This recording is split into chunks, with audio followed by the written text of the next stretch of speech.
కోటిమో ఒడ్డుకుంటే మడ్డి water కొట్టేసి గబ్బు లేపినాడు. మళ్ళీ ఫ్రెష్ గా స్నానం చేయాల్సి వచ్చింది. ఇది పేపర్ లా ఉంది కదా, సబ్బు అంట. ఎప్పుడైనా చూసారా? రెడీ అయ్యి రిటర్న్ అయ్యాం. ట్రిప్ అయితే సక్సెస్ఫుల్ గా ఫినిష్ అయింది. ఇక్కడ నుంచి హుబ్లీ రైల్వే స్టేషన్ కి 88 కిలోమీటర్స్ ఉంటుంది. హుబ్లీ టు డోన్ 7:30 కి ట్రైన్ ఉంది. ఇప్పుడు టైం 5 అయింది. ట్రైన్ మిస్ అవుతుందేమో అనుకున్నాం, కానీ మా శివయ్య కాపాడాడు. ఏ శివయ్య తెలుసా? అన్న పేరు శివ. Crazy driving. మా ఫస్ట్ డే నుంచి ఇప్పటి వరకు మొత్తం అన్నీ గైడ్ చేసింది. అన్న గురించి ఇంకా డీటెయిల్స్ వీడియోలో చెప్తా. హాయ్ అన్న, శివనా. కరెక్ట్ ఒక 15 మినిట్స్ ముందే రైల్వే స్టేషన్ కి వచ్చేసాం. ట్రావెలింగ్ వల్ల చాలా బెనిఫిట్స్ ఉన్నాయి guys. Mental and physical health బాగుంటది, కమ్యూనికేషన్ స్కిల్స్ పెరుగుతాయి, అంటే ఎవరితో ఎలా మాట్లాడాలో అర్థం అవుతుంది. నెంబర్ ఆఫ్ పీపుల్ ని కలుస్తాం కాబట్టి.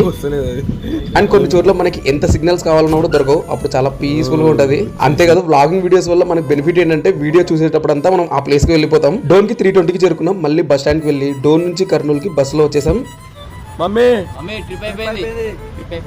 ట్రిప్ వీడియోస్ వల్ల ఫుడ్ వీడియోస్ కొంచెం పాస్ అయ్యాయి. ఇప్పుడు రెజ్యూమ్ అవుతాయి. బీభత్సమైన టేస్టీ ఫుడ్స్ వెయిటింగ్. మనము మంచి ఆకలిగా ఉన్నాం. పాప వీడికి బాగా ఆకలి.